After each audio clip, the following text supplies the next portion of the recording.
আমার ভাইরা, আমার বন্ধুগণ, হাসরের ময়দান এমন ভয়ানক পরিস্থিতি হবে যেদিন কেউ কারো কোনো সাহায্যকারী রূপে, বন্ধু রূপে কাউকে পাবে না, কেউ কারো কোনো উপকারে আসবে না।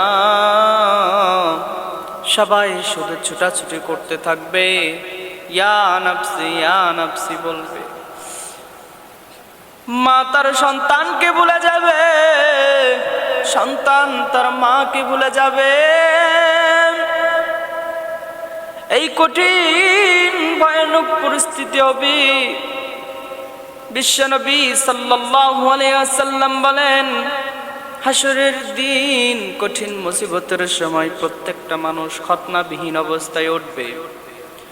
সবাই বস্ত্রবিহীন অবস্থায়, উলঙ্গ অবস্থায় যখন হাসরের ময়দানে উঠতে হবে, এই কথা শুনে, নবীর কথা শুনে আম্মা জান আয়েশা সিদ্দিকা রাদিয়াল্লাহু তাআলা আনহা ডাক দিয়ে বলেন, ইয়া রাসূলুল্লাহ, ইয়া হাবিবাল্লাহ, সেই দিন কি মানুষ একজন আরেকজনের দিকে তাকাবে না?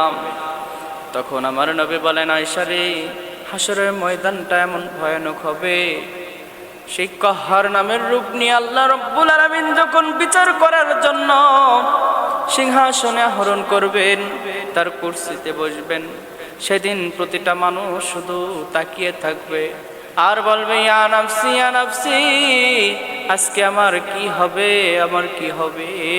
একজন আরেকজনের দিকে তাকানোর মতো কোনো সুযোগ পাবে না। আমার নবী বলেন, হাসরের ময়দানে সমস্ত মানুষগুলো থমকে দাঁড়াবে।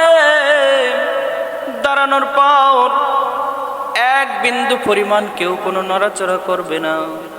লা তাজুলু কদামা ইবনা আদম, আমার নবী বলেন, আদম সন্তানেরা বিন্দু পরিমাণ তাদের পা গুলো নড়াতে পারবে না। হাত্তা ইসালান খামসি, যতক্ষণ পর্যন্ত 5টি প্রশ্নের উত্তর না দিতে পারবে। আমার বন্ধুরা, আমার ভাইরা, 5টি প্রশ্নের উত্তর যতক্ষণ পর্যন্ত না দিতে পারবে, ততক্ষণ পর্যন্ত কোনো বান্দা, কোনো বান্দি, কোনো আল্লাহর গোলাম হাসরের ময়দান থেকে তার পা বিন্দু পরিমাণ সরাতে পারবে না। গভীর মনোযোগ দিয়ে শোনো বান্দা।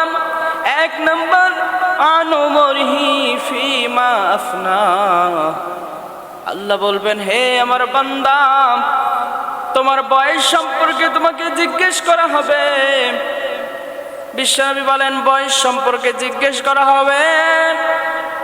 তোমাকে যে হায়াত দেওয়া হয়েছিল, তোমার যে হায়াতের জিন্দেগি দিয়েছিলাম বান্দা, এই হায়াতের জিন্দেগি থেকে, তোমার হায়াতের মধ্য থেকে কতটুকু সময় তুমি আমি আল্লাহর জন্য ব্যয় করেছো। আনুমরিহি ফিমা আফনাহু, তোমার যে জীবন 50 বছর, 60 বছর, 100 বছর, 200 বছর তোমার দান করা হয়েছিল। আল্লাযী খালাকাল মাউতা ওয়াল হায়াতা লিয়াবলুয়াকুম আইয়ুকুম আহসানু আমালা। বান্দা, তোমারে জীবন এবং মরণ দিয়েছিলাম, জীবন মরণের মধ্যে তুমি কতটুকু সময় আইয়ুকুম আহসানু আমালা আমি পরীক্ষা করব। লিয়াবলুয়াকুম আইয়ুকুম আহসানু আমালা, তোমরা কে কত সুন্দর আমল করতে পারো। তো এই জীবন এবং মরণের মধ্যে আমি তোমাদের পরীক্ষা স্বরূপ দুনিয়াতে পাঠিয়েছিলাম আহসানু আমালা, কে কত সুন্দর আমল করতে পারো। তো বান্দা, আজকে তো সেই দিন যেই দিন আমি বিচারের কথা বলেছিলাম, আজকে সেই হাসরের ময়দান, বিচারের দিন। তো এই দিনে আমি আল্লাহ সর্বপ্রথম তোমার কাছে জিজ্ঞেস করলাম, আন উমরিহি ফিমা আফনা, তুমি যে হায়াতের জিন্দেগি পেয়েছিলে, তোমার বয়স পেয়েছিলে, জীবন মরণের মধ্যে সময় পেয়েছিলে, এই সময়টা কোন কাজে ব্যয় করেছে।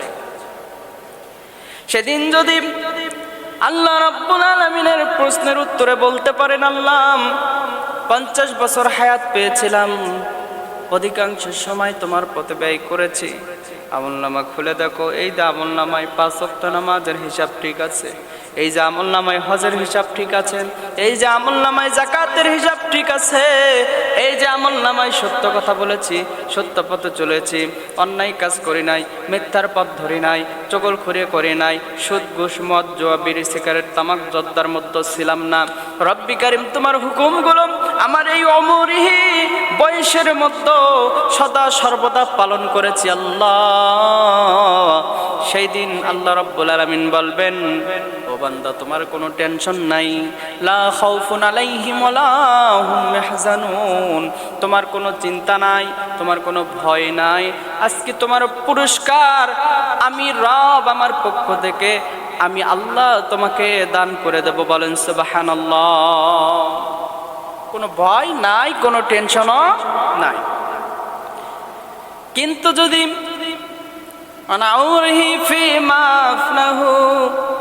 যেই হায়াত, যেই জীবন আল্লাহ তাআলা দান করেছেন, যেই বয়সটা দান করেছেন, এই বয়সটা যদি শয়তানের কর্মকাণ্ডের মধ্যে নিজেকে ফেলে দেন, এই বয়সটা যদি শয়তানের পথে চলে শেষ করে দেন, আল্লাহর অবাধ্য হয়ে জীবন পার করে দেন, আর এই অবস্থায় হাসরের ময়দানে ওঠেন, তখন কিরামান কাতিবিনা ইয়ালামুনা মা তাফআলুন, কিরামান কাতিবিন আমলনামা নিয়ে যখন উপস্থিত হবে রে বান্দা, ও আল্লাহর গোলাম, সেই কঠিন মুহূর্তে কিরামান কাতিবিন বলবে, রব এই যে আমলনামা দেখো, তোমার এই বান্দা তার বয়সটা কোন কাজে ব্যয় করেছে।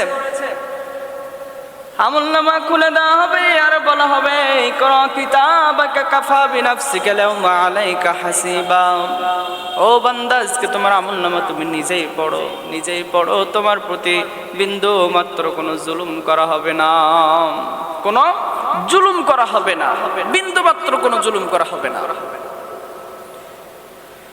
বান্দা আমলনামা খুলে দেখবে, আমলনামা খুলে দেখার পর তাকিয়ে দেখবে, আরে এখানে তো বেনামাজি, আমি মিথ্যা বলেছি, চগলখুরি করেছি, সুদ খেয়েছি, ঘুষ খেয়েছি, কত জিনা করেছি, কত ব্যভিচার করেছি, অন্যায় করেছি, জুলুম করেছি, অপরের সম্পদ অন্যায়ভাবে আত্মসাৎ করেছি, ক্ষমতার বলে সদা সর্বদা জুলুমের পথ বেছে নিয়েছি, শয়তানের তাবেদারি করেছি।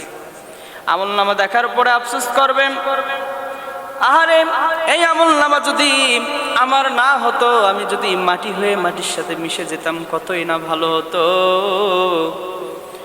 তখন আল্লাহ রাব্বুল আলামিন বলবেন, বান্দা এখন আফসোস করে কোনো লাভ নাই, তোমার আমার ওয়াদা আজকে সত্য করব।